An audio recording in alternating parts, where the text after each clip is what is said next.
Et moi, j'avais une question pour vous, les gars, d'ailleurs. Est-ce que d'après vous, les personnes qui vont venir sur Egghead, ils vont arrêter le Buster Call ou pas? Luffy, il s'est mis en Gear 5, il lui a mis un White Star Gun à Kizaru, et Kizaru, il s'est relevé avant Luffy. Ça veut dire que le Gear 5, les gars, a fait plus de dégâts à Luffy qu'à Kizaru. Et ça, je trouve ça ouf, tu vois.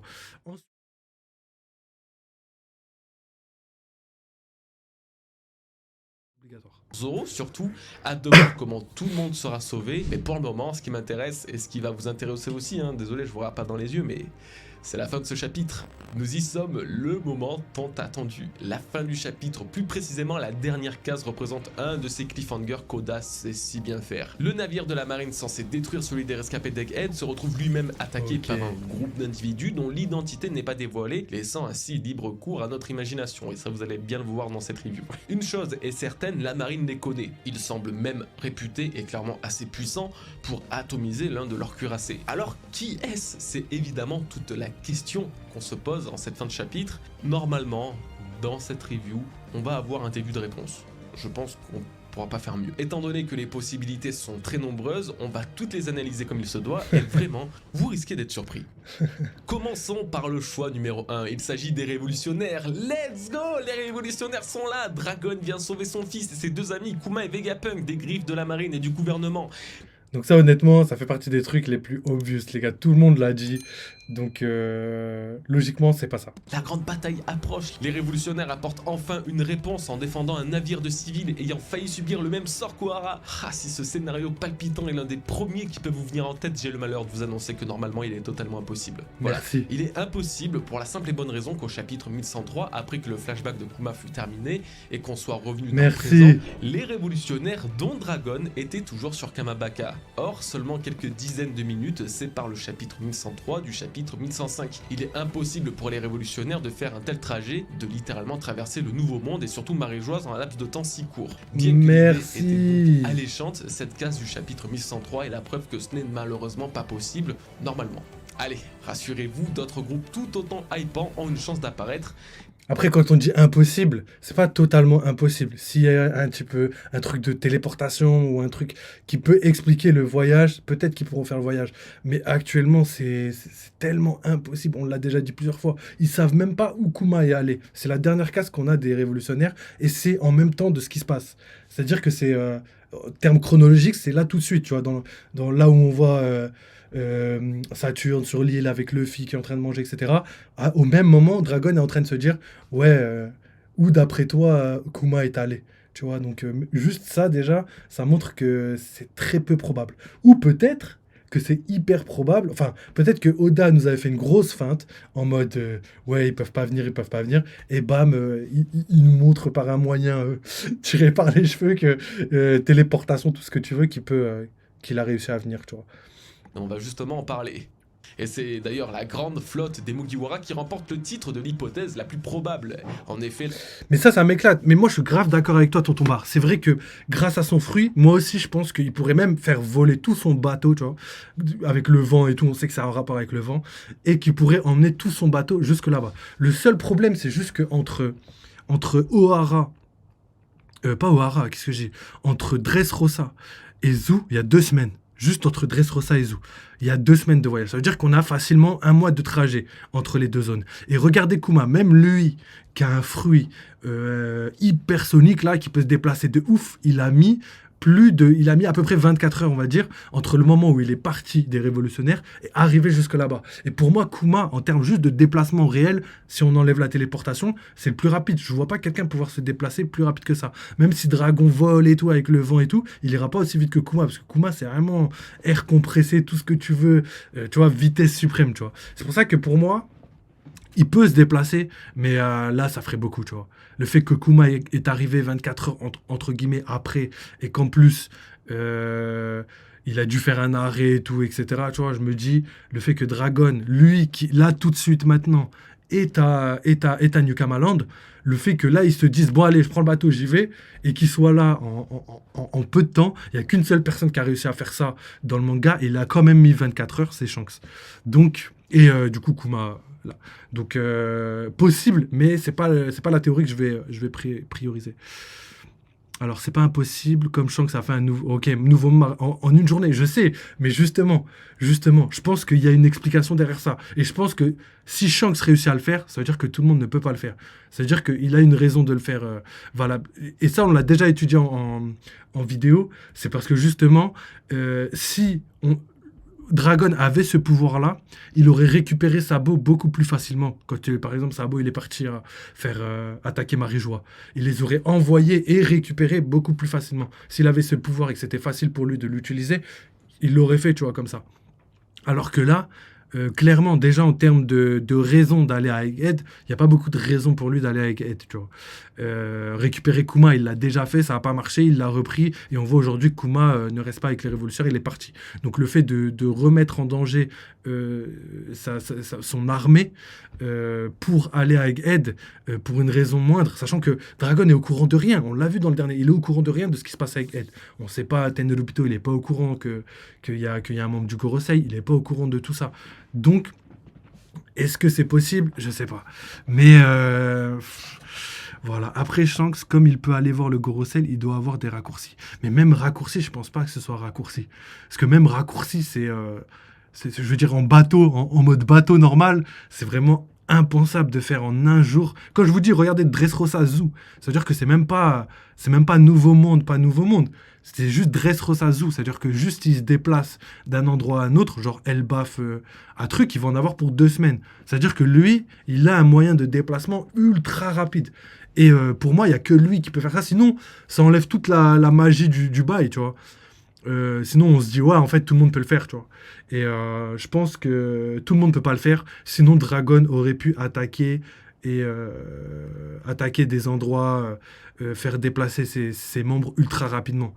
Ce qu'il n'a pas fait parce qu'on l'a vu dans les chapitres. Donc possible, comme je dis, c'est pas impossible. Peut-être qu'il y a une raison et peut-être qu'il va nous le dévoiler plus tard, mais pour l'instant, c'est pas ce que je priorise, tu vois. La flotte de Luffy pourrait venir aujourd'hui sur Egghead pour aider leur capitaine et le sauver. Ils auraient pris connaissance du bourbier dans lequel ce dernier se trouvait grâce au journal de Morgan Big News. Et juste pour vous rappeler, d'après les leaks, comment il s'appelle? C'est ouais, Ridon, je crois. Non, c'est pas Ridon, c'est un autre leaker qui a dit que les personnes qui arrivent, c'est des personnes auxquelles on s'y attendait pas du tout. Donc Dragon, comme Goji l'a dit, c'est la première pensée, tu vois. C'est la première pensée qui leur est venue à l'esprit. Donc pour moi, c'est ni Dragon, ni Barbe Noire, et ni la flotte de Luffy. Sinon, ce serait obvious et le leaker aurait pas dit ça. Et si le leaker, enfin, peut-être que le leaker, il dit n'importe si ça c'est possible. Il a annoncé tout juste la veille que Luffy avait pris Vegapunk en otage et s'était retranché sur Egghead, île entourée par la marine. Dans un désir de soutenir leur capitaine empereur, ils auraient pris la mer et c'est peut-être maintenant que les mots du narrateur prendront un sens lorsqu'il disait qu'il serait à l'origine d'un incident sans précédent à la fin de Dressrosa. Si tout semble parfait, quelques couacs peuvent toutefois être trouvés dans cette hypothèse, ce qui peut ainsi pas mal l'ébranler. Tout d'abord, il fallait que toute la flotte de Luffy soit au complet. Ouais, et en ça. plus, proche d'Egghead, car rappelons que depuis l'annonce de la prise d'otage de Vegapunk par Luffy et sa guerre face à la marine, seulement une journée s'est écoulée. Si Kuma a réussi l'exploit de traverser le Nouveau Monde en moins de 24 heures, c'est parce qu'il avait son fruit du démon pour voler à toute vitesse. Là, on parle de bateaux qui devaient se trouver très proche d'Egghead pour apparaître aussi rapidement. Tu vois, ça m'éclate parce que même, tu vois, la Cross Guild, enfin pas la Cross Guild, pardon, la flotte de Luffy, pour moi, il y a moins de chances qu'il soit rapide que Dragon, tu vois. Pour moi, si Dragon il arrive, ça me choquerait moins que la Cross Guild. La Cross Guild, enfin pas la Cross Guild, wesh, la flotte de Luffy, pardon. Pour moi, la flotte de Luffy, elle est lente, tu vois. Elle peut pas faire autant de kilomètres, à part si elle avait prévu de venir dès le début. Mais en plus, on a vu par exemple que Bartholoméo, il était à un endroit, que les géants, ils ont dû régler des trucs avec la Cross Guild et quitter la Cross Guild. Donc ils étaient à Elbaf. Si je me trompe pas, ils étaient à Elbaf. Je me rappelle les avoir vus à Elbaf. Donc que toute la flotte de Luffy soit là, bizarre. On va voir de toute façon. Et puis surtout, pourquoi venir maintenant? Plus précisément, pourquoi venir maintenant et ne pas être venu autour de Wano Kuni quand les Mugiwara ont affronté l'équipage de 2 empereurs, chose qui mena à la mort de Luffy avant sa transformation en Nika. L'idée que ce soit la flotte de Luffy reste quand même l'une des plus cohérentes, mais est aussi celle que j'aime le moins, étonnamment. C'est pourquoi on va avoir 4 autres hypothèses qui seront, vous verrez, étonnamment concluantes l'une et l'autre. La première d'entre elles est forcément que ce soit Barbe Noire et son équipage. Les raisons sont très nombreuses, évidemment on n'oublie pas que l'un des bateaux de Barbe Noire se trouvait au large d'Egghead, un jour s'est écoulé depuis et toujours aucune nouvelle. À tout moment, Barbe Noire est venu de lui-même pour récupérer ce navire et pour l'empêcher d'être détruit par la marine. Si ce scénario là précisément n'est pas définitif, il faut toutefois garder en tête que sur un plan géographique, la ruche, Elbaf, Winner Island et même Egghead se situent dans une zone relativement proche. C'est clairement l'une des hypothèses la plus concluantes en termes de timing et de trajet. De plus, et je trouve ça intéressant de le voir sous cet angle, mais la destruction totale du navire de la marine démontre une assez grosse sauvagerie à mon sens. En tout cas, ça m'a donné l'impression qu'il ne s'agissait non pas de protagonistes, mais plutôt d'antagonistes. Cette idée d'un groupe anti-marine est vraiment pertinente à exploiter et c'est pourquoi les prochains suspects auront eux aussi cette tendance à la sauvagerie envers les marines. Vous rappelez-vous de la dernière mini-aventure en date? Il s'agit de celle du Garma Double Six avec César Clown. Cette mini-aventure était très particulière car en plus d'avoir duré finalement très longtemps, elle est l'une des rares, voire peut-être même la première, à avoir eu un impact instantané dans l'histoire actuelle. En effet, c'est dans celle-ci que nous avons vu Pudding être capturé par l'équipage de Barbe Noire au chapitre 1064, et compte de l'ironie, c'est dans ce même chapitre 1064 que nous retrouvons Pudding prisonnière d'un bateau de Barbe Noire, pendant que ce dernier combattait l'eau sur Winner Island. Oda a donc eu la ferme intention de mêler les mini-aventures à l'histoire actuelle pour apporter un nouveau scénario sans avoir à y consacrer plusieurs chapitres. C'était très malin et surtout très bien fait. Bref, cette mini-aventure reste celle du Germa. Et que se passe-t-il à l'intérieur? Nous en apprenions plus sur le passé des Mads, le groupe de scientifiques illégal dans lequel se trouvaient Vegapunk, César Clown et évidemment Judge Vinsmoke. Nous pouvions découvrir que chacun avait sa vision de la science, une vision bien trop différente de celle de Vegapunk qui aura apparemment rejoint la marine et le gouvernement, laissant en plan Judge et César. À la fin de cette mini-aventure, les deux scientifiques décident alors de créer les Néomades, tout en semblant bien décidés de se venger de Vegapunk. Alors voilà, maintenant que vous avez le speech global, comment ne pas les imaginer là maintenant arriver sur Egghead? Judge pourrait venir à la rescousse de son fils également, certes, mais ça colle surtout très bien au niveau chronologique et géographique, puisque les Néomades sortaient de Walcake Island, une île relativement proche d'Egghead. Et oui, la preuve en est avec Barbe Noire, après avoir capturé Pudding là-bas, elle s'est retrouvée sur Winner Island qui est l'une des îles voisines d'Egghead, signifiant donc que les Néomades auraient totalement pu faire le trajet eux aussi en direction du pays de la science. Ils viendraient alors en partie sauver Luffy, mais surtout viendraient capturer Vegapunk, et leur puissance navale similaire à celle d'un grand royaume qui est le Garma permettrait sans aucun problème de survivre au Buster Call de la marine et leur 100 vaisseaux. Cette idée, je vous l'avais d'ailleurs déjà exposée dans la review du chapitre 1078 et effectivement, elle est très facilement convaincante. What? Du coup, pour lui, ce serait le Germa. Oui, ce serait stylé en vrai. En vrai, c'est vrai. Là, par contre, je m'y attendais pas du tout. Celle-là, franchement, si c'est ça, je suis choqué. Parce que ça, c'est un truc que je m'y attendais pas du tout. Le Germa qui vienne sur Egghead. C'est vrai qu'en plus, ils ont un intérêt scientifique, ils ont plein de trucs et tout, tu vois. Donc, possible. Sachant qu'ils étaient pas très loin et tout, possible. Mais on ne va pas s'arrêter ici, j'ai encore quelques hypothèses en réserve.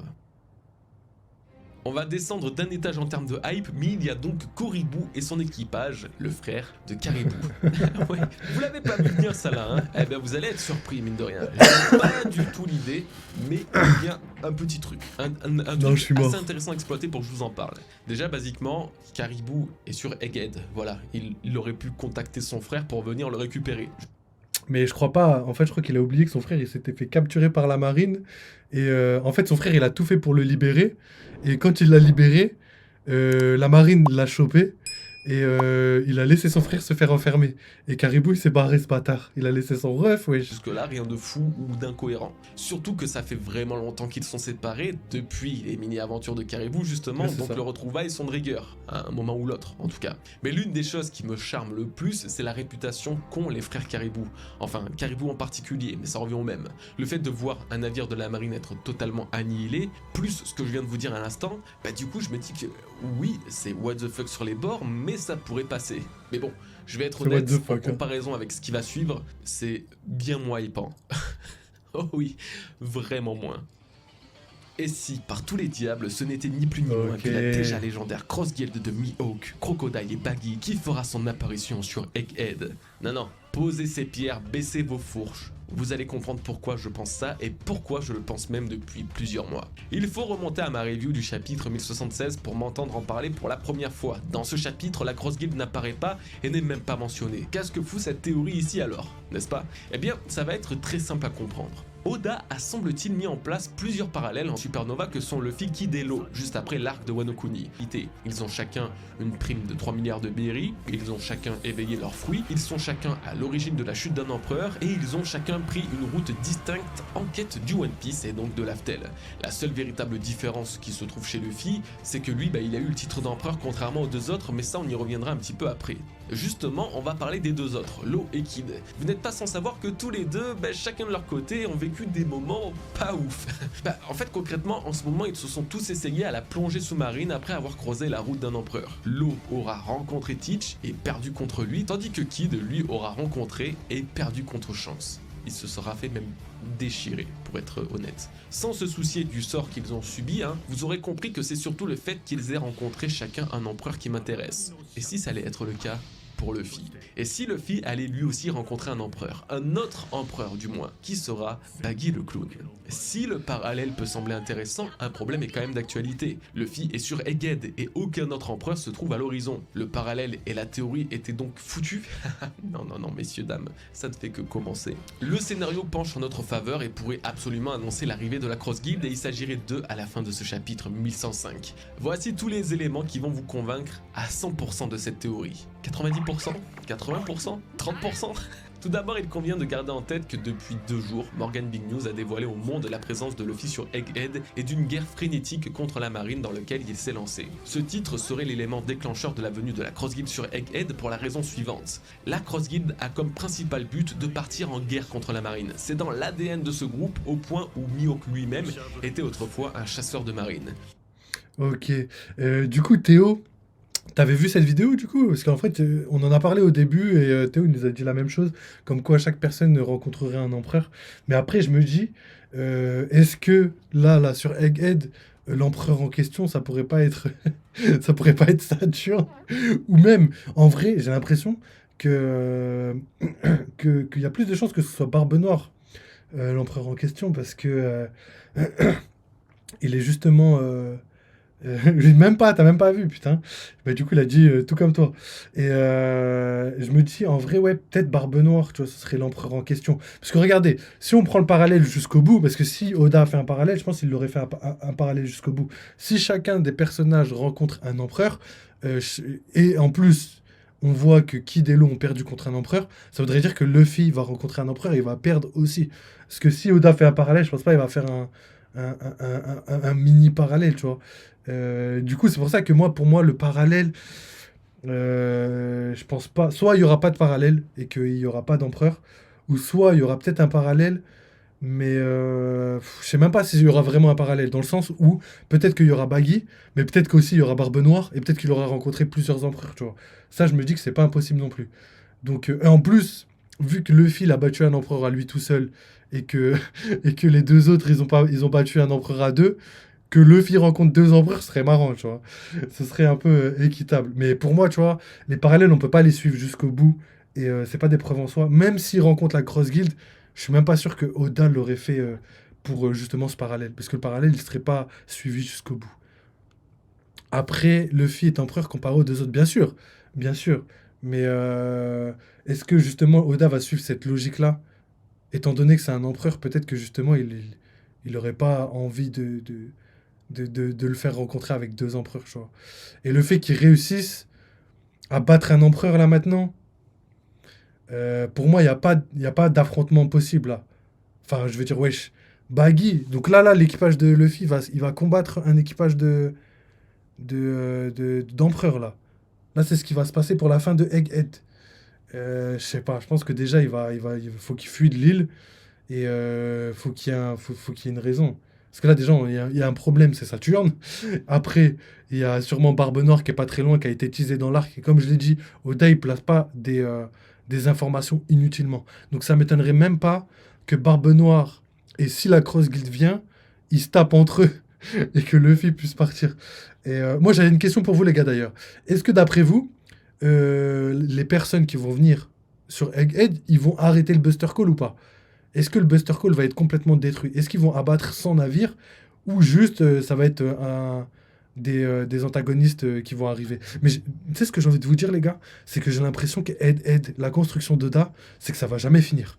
Ça va jamais finir. En mode, là, tu vois, déjà, à chaque fois, Luffy et tout l'équipage, ils essayent de fuir. Et à chaque fois, ils se font rattraper.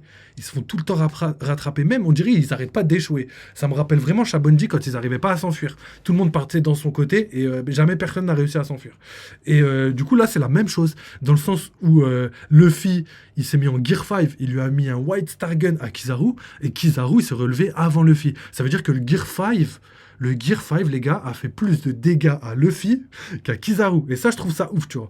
Ensuite, Luffy, enfin plutôt Franky, tout ça, qui essaye de fuir avec Kuma, ils n'arrivent pas. Face à Saturne, on voit qu'ils sont pas en infériorité, mais genre ils prennent des coups. Ils prennent des coups, ils les rendent pas. Et même quand ils rendent des coups, c'est des coups qui sont inutiles.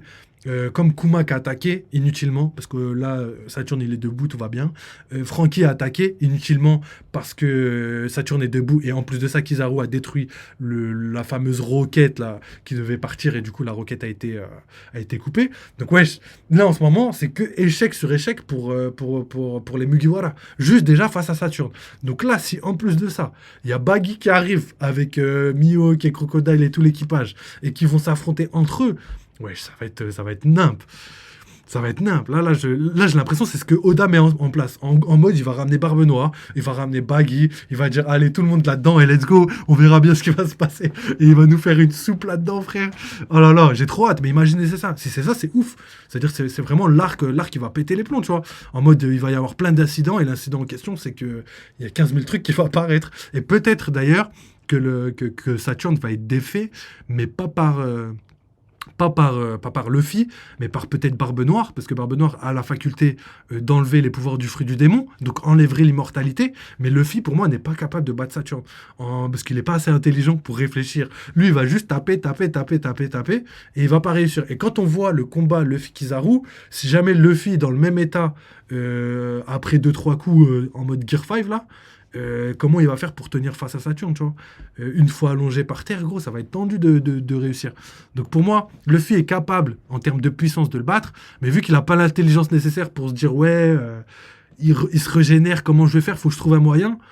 Après, il peut prendre de l'eau, je sais pas si ça va marcher, il peut prendre plein de trucs, parce qu'en fait, c'est ça, on sait pas d'où vient l'immortalité de Saturne. Est-ce que ça vient d'un pouvoir du fruit du démon, ou est-ce que ça vient de justement l'autre, là, du fruit de l'eau, tu vois, de l'opération de Jouvence. Donc, les gars, oui, je vois... Là, ce qui va se passer, vous n'êtes pas prêts. Donc, salut au bon vieux H, frérot, bienvenue à toi. Du coup, je lis ton petit message, je te réponds. Donc, le leaker a dit que c'était des personnes qu'on s'attend vraiment pas. Oui, j'ai vu ça. Mais après, les leakers, gros, c'est ça qui me casse la tête, c'est que, ok, c'est peut-être des personnes auxquelles on s'attend pas, mais ça se trouve, pour eux, ça va être comme j'ai dit, tu vois, la flotte de Luffy, tu vois. La flotte de Luffy, tout le monde s'y attend, mais peut-être lui, dans sa tête, il s'est dit, oh, personne s'y attend, tu vois. Pour les gens qui lisent One Piece lambda, tu vois. Mais pour nous, les gars, on y a déjà pensé. Mais évidemment, oui, on avait vu ça au début de live, et effectivement, personne qui on s'y attend pas, comme je l'ai dit, pour moi, c'est soit la Cross Guild, soit Shanks. Mais ça peut pas être Barbe Noire, ça peut pas être la flotte de Luffy, etc. Mais si le leaker, il dit nimp, et ça arrivé plusieurs fois, tu vois. Donc les informations de leaker, c'est ça qui est chiant. C'est qu'on peut pas se baser à 100% dessus. Donc à voir. Après, Luffy avait utilisé le Gear 5 contre Lucci. Ouais, mais il y a une pause entre les temps, il a eu le temps de se reposer, il s'est détransformé, Ouais, mais même sans ça, je veux dire, le combat Lucci, on peut même pas le prendre en compte, hein. Il était vraiment en mode vite fait, tu vois.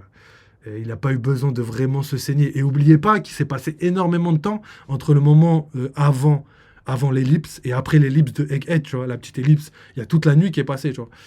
Donc oui, je veux bien qu'il soit fatigué, mais Luffy, là, il est pas au top de sa forme. Il faut le souligner quand même.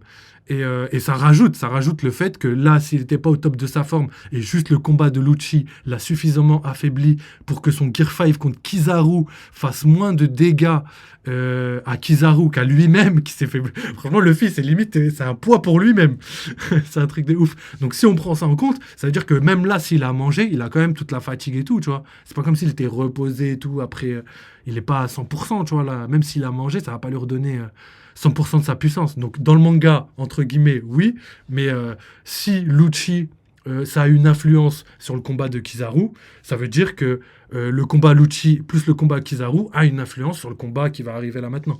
Donc, je pense pas qu'il y a d'incidence. Autant pour le combat de Lucci sur le combat de Kizaru, et autant pour ce qui s'est passé entre Kizaru et Lucci sur l'incidence de trucs. Je pense pas qu'il y aura d'incidence pour moi. Ok. Les Néomads. Ok, ouais, ça, bah, du coup, Goji l'a dit juste avant, il avait dit que c'était plutôt le Germa qui pourrait venir justement pour le côté scientifique et tout ça. Néomads, du coup, ça comprend Queen, tout ça, donc je pense pas que Queen il va venir. Mais ouais, le Germa, là, je vois bien une possibilité. Pour moi, c'est soit le Germa, soit la Cross Guild. Sinon, les autres, c'est obvious. Et ça voudrait dire juste que le leaker, ces informations sont pas ouf, tu vois. Donc, à voir. Alors, pour répondre à tout le monde, je vais essayer de faire vite. Buster Call activé, s'échappe avec le robot géant. Donc, on est d'accord. Pour moi, le Buster Call sans navire, couler sans navire, on a déjà vu le fils battre plein de fois contre des navires de la marine. Couler sans navire, c'est hardcore, tu vois. Surtout pour des gens qui ont des pouvoirs de fruits du démon. Couler même 10 navires, c'est déjà hardcore. En plus, c'est des navires de guerre, les gars. C'est pas les petits navires qu'on peut couler facilement. C'est des navires de guerre, navires gigantesques. Donc pour moi, le Buster Call, il va pas être arrêté. Aussi, je suis d'accord avec ça. Alors, il peut se faire blesser par des personnages qui sont pas des dits. Tu parles de qui, Théo? Tu parles de... Tu parles de Saturne? Je pense pas qu'il y ait un rapport. Même pour Luffy, je pense pas qu'il y ait un rapport non plus. Je pense pas que être un G, ça t'empêche d'être touché par quelconque attaque. Je pense qu'être un G, ça te donne juste... peut-être une génétique ou une volonté. Moi, c'est plutôt la volonté du G. Donc pour moi, c'est vraiment qu'une question de volonté, être un G. Je pense pas que ça change sur la force ou quelque chose d'autre. Ou sauver le savoir du monde de One Piece. Ouais, mais le Germain, ils s'en battent les steaks. C'est ça que je me dis. Les scientifiques, s'ils viennent, c'est pas pour ça. C'est qu'il y aura une raison spéciale qui est propre au domaine scientifique. Je pense pas qu'ils vont le faire pour le bien. Le Germain, ils en ont rien à foutre. S'ils doivent aider des méchants pour gagner des guerres, on l'a déjà vu. Frère, le Germain, ils s'en battent les steaks. Queen, c'est pareil. César, c'est pareil. César, quand même. Donc, peut-être. Mais à voir. Donc, continue la vidéo. Mais c'est vrai, là, les personnes qui arrivent, pour moi, c'est soit la grosse guilde, soit Shanks, soit... soit, comme il l'a dit, le Germain pour récupérer une technologie ou autre, tu vois.